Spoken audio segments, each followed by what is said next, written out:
Shalom teman-teman. Selamat bagi kalian yang setia mengikuti seri renungan 40 Days Finding Jesus sampai hari ini.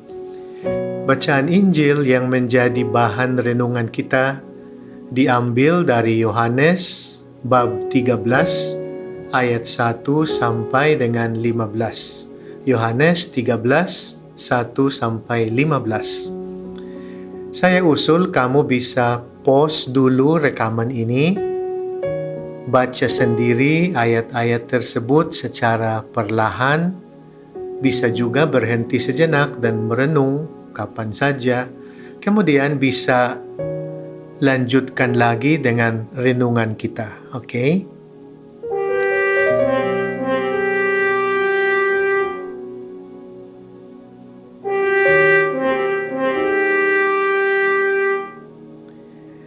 Inti dari iman Kristiani adalah misteri Paskah, yaitu sengsara, penderitaan, wafat, dan kebangkitan Kristus. Ini kita rayakan dengan cara khusus selama hari-hari Pekan Suci ini.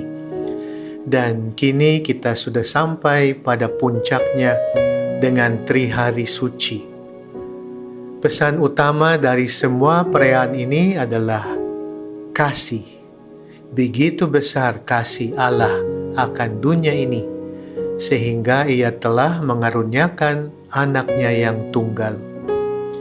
Dan khusus pada hari ini, Kamis Putih, Yesus meninggalkan kita dua tanda yang luar biasa yang merupakan kunci untuk memahami cintanya itu, yaitu Ekaristi dan pembasuhan kaki.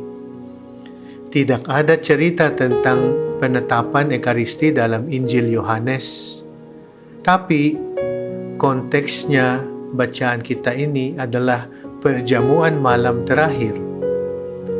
Nanti coba baca lagi teks ini dan perhatikan bagaimana pembasuhan kaki itu ada hubungan dengan Ekaristi.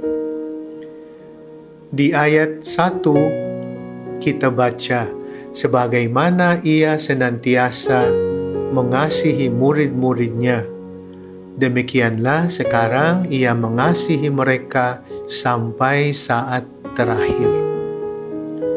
Saya suka salah satu terjemahan alternatif dari ayat ini, yang berbunyi, Ia telah mengasihi orang-orang yang menjadi miliknya di dunia ini, dan Ia mengasihi mereka sampai pada kesudahannya. Sampai pada kesudahannya.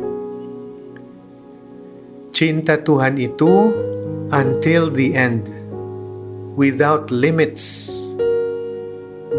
Dan sangat penting bagi kita selalu menyadari itu. Apalagi di dunia ini yang sangat tertarik dengan hoax, berita palsu, gosip, gombal. Hari ini April Mop. Bayangkan kalau semua omongan ini tentang kasih Tuhan ternyata bohong karena April Mop. No. Cinta sejati, teman-teman, itu rela berkorban. Seperti kasih Kristus. Yesus membuktikan cintanya itu bukan teori saja, tetapi nyata. Dia rela memberikan diri seutuhnya demi kita. Dan itu berarti Dia siap merendahkan diri. Pemberian dirinya itu paling nyata di dalam Ekaristi. Dan di dalam ayat 8 kita baca, jawab Yesus, jikalau aku tidak membasuh engkau, engkau tidak akan mendapat bagian bersama aku. Seperti tadi kita katakan, tidak ada cerita tentang penetapan Ekaristi dalam Injil Yohanes. Sehingga para komentator dan ahli kitab suci itu melihat pembasuhan kaki ini sebagai penggantinya. Yesus memberitahu Petrus dan kawan-kawannya bahwa jika dia tidak membasuh mereka, mereka tidak dapat memiliki bagian dengannya. Persekutuan seperti itu menjadi kenyataan di dalam Ekaristi. Pembersihannya perlu, sehingga mereka bisa bersatu sepenuhnya dengannya. Demikian juga kita harus bersih supaya layak bersatu dengan Tuhan dalam komuni kudus. Maka kita berdoa pas sebelum kita menyambut tubuh dan darah Yesus.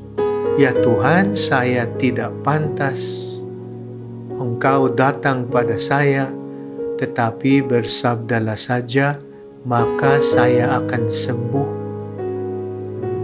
Kita juga ada ritual pertobatan di awal misa. Itu pertobatan umum, diperuntukkan dosa-dosa kita yang kecil. Kadang kita sebut dosa harian, atau lebih dikenal sebagai venial sin, dosa ringan. Tetapi kita tahu bahwa kalau ada dosa besar, mortal sin, itu perlu pengakuan dosa secara sakramen sebelum kita bisa menyambut komuni kudus. Dan jangan jadikan pandemi itu sebagai alasan tidak mengaku dosa dan langsung komuni saja. Ada pastor-pastor yang siap menyambut kamu untuk pengakuan dosa.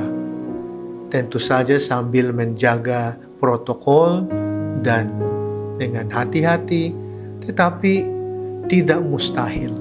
Lagi pula, ada uskup yang memberikan absolusi umum, ada ibadat sebelumnya, supaya kita bisa menerima pengampunan Tuhan, khususnya kalau kita ada dosa besar. Yang penting teman-teman, jangan menyambut komuni kalau sadar ada dosa. Jangan menambah dosa lagi. Sudah ada dosa, ditambah lagi. Itu namanya sakrilegi. Itu dosa besar. Itu menghina Tuhan. Saya senang kalau komentator itu di beberapa gereja ada pengumuman sebelum misa. Biasanya yang kita dengar adalah yang diperkenankan menyambut komuni kudus adalah mereka yang sudah menerima pembaptisan secara Katolik dan sudah menerima komuni pertama. Tetapi saya senang ada juga tambahan dan tidak ada dosa besar. Alangkah baiknya kalau semua gereja membuat pengumuman yang seperti itu. Orang yang menyambut komuni kudus, meskipun sadar bahwa dia ada dosa besar, itu seperti Yudas Iskariot, munafik, pura-pura. Dan perhatikan, Yudas Iskariot itu yang paling pertama dalam sejarah yang meninggalkan Ekaristi sebelum selesai. Bukankah kita seperti itu kadang-kadang ya? Belum pemberkatan, belum lagu penutup, sudah keluar buru-buru supaya bisa cepat-cepat keluar dari parkiran. Teman-teman, Kamis Putih ini adalah perayaan tanda-tanda yang paling dalam akan misteri cinta kasih Tuhan. Dalam pembasuhan kaki dan pemberian tubuh dan darah Kristus, kita menemukan tanda-tanda pelayanan dan kasih Yesus. Dia meminta kita supaya mengizinkannya untuk melayani kita dan menyambut tubuh dan darahnya. Mungkin dalam doa hari ini, coba bayangkan Yesus datang mau membasuh kaki kamu. Rasakan kedekatannya yang luar biasa dalam pelayanan dan perhatiannya kepadamu. Sungguh Yesus ingin dekat dengan kamu seperti itu. Tinggal saja kamu ini yang mau membuka hati dan menerima kasih-Nya. Kasih-Nya juga begitu nyata dalam pemberian dirinya di dalam Ekaristi. Jika kamu dapat kesempatan untuk mengikuti perayaan Ekaristi tatap muka, datanglah teman-teman. Jangan jadi nyaman dengan ikut online dan live stream saja. Tahukah Anda, satu kali misa kudus tidak bisa diganti dengan ratusan ribuan misa dari layar TV atau gadget kamu. Jangan menyerah dikuasai ketakutan yang berlebihan. Protokol dan jaga kesehatan tetap penting. Tapi kalau kamu sehat dan sempat, kenapa mesti online saja? Yesus di dalam Ekaristi merindukanmu, teman-teman. Sungguh begitu besar kasih Allah. Besok kita akan renungkan dan rayakan puncaknya kasih itu. Cinta sejati, rela berkorban. Stay safe, teman-teman. Jaga optimisme dan sukacita. Dan jangan pernah ragukan, kamu ini sangat berharga di mata Tuhan. Saya membagikan berkat-Nya, Tuhan sertamu. Dan semoga saudara-saudara dan keluarga-keluarga saudara diberkati oleh Allah yang Maha Kuasa, Bapa dan Putra dan Roh Kudus. Amin.